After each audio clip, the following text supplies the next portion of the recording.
اللہ تعالیٰ کو آپ کی کون سی عطا بھا جائے یہ آپ بھی نہیں جانتے۔ وہ ایک شخص تھا جو جگتوں کی بدولت بڑا ہی مشہور تھا،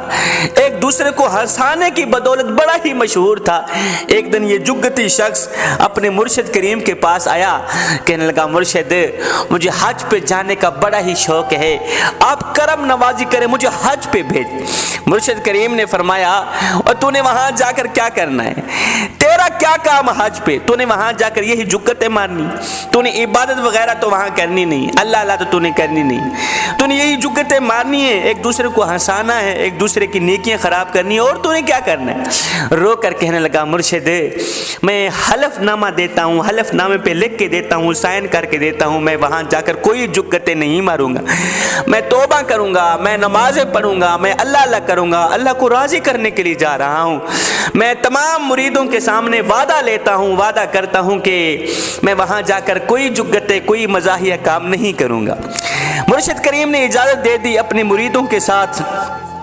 اس جگتی شخص کو حج کرنے پہ بھیج دیا۔ یہ حج کرنے کو چلا گیا، وہاں جا کر گڑ گڑا کر رویا،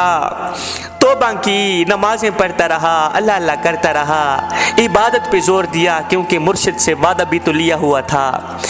اللہ اکبر، جب ٹینڈ کرانے کی باری، اس نے ٹینڈ کروایا، بال مڈوائے، سر پہ ہاتھ پھیرتا ہے بال نہیں، سر پہ ہاتھ پھیرتا ہے بال نہیں، تھا تو جگتی۔ خیر واپسی خچر کے اوپر گھر کی طرف آ رہا تھا، حج کرنے کے بعد سر منڈا ہوا ہے، ٹینڈ کرایا ہوا ہے، سر پہ بال نہیں ہے، خچر کے اوپر کھوتے کے اوپر سوار ہے، گھر کی طرف آ رہا ہے، اللہ سے راز و نیاز کی باتیں ہو رہی ہیں، واپسی کی طرف آ رہا ہے، اللہ سے راز و نیاز کی باتیں کر رہا ہے۔ عرض کہ میرے مالک، میرے محلے میں، میرے علاقے میں اگر کوئی چور چوری کر لے، کوئی چور پکڑا جائے تو ہم لوگ کیا کہتے ہیں، اس چور کو کھوتے کے اوپر بٹھاتے ہیں، اس کا ٹینڈ کر دیتے ہیں، بال مونڈ دیتے ہیں، اس کا سر مونڈ کے اس کو کھوتے کے اوپر بٹھا کے گلیاں پھراتے ہیں کہ دیکھنے والا دیکھے، لوگوں کو پتہ چلے کہ یہ ہے وہ چور۔ مالک ہن ٹینڈ بھی کرا لیے، گنجا بھی ہو گیا، بال بھی منڈوا لیے، تو کھوتے تے بھی بیٹھ گیا، اجے بھی بخشش نہ ہوئی، پھر گل تے نہ بنی نا۔ او میرے کریم رب، میں نے بال بھی منڈوا لیے، گنجا بھی ہو گیا، کھچر تے بھی بیٹھ گیا، اجے بھی بخشش نہ ہوئی، ابھی بھی تو نے میری بخشش نہیں کی، تو پھر مزہ تو نہیں آیا نا۔ آئے دور میں بیٹھا اللہ کا ایک ولی دیکھ رہا تھا،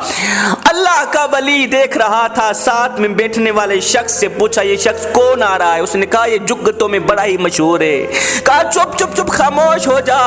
وہ تو اس وقت وہاں ہے جہاں ہم بھی نہیں، وہ تو اس وقت وہاں ہے جہاں ہم بھی نہیں۔ ہائے جس مقام تک 40 سال کی مسلسل عبادت مجھے نہ پہنچا سکی، وہاں اس کا ایک ہی جملہ پہنچا گیا کہ مالک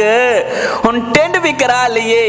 گنجا بھی ہو گیا، کھوتے تے بھی بیٹھ گیا، اج بھی بخشش نہ ہوئی،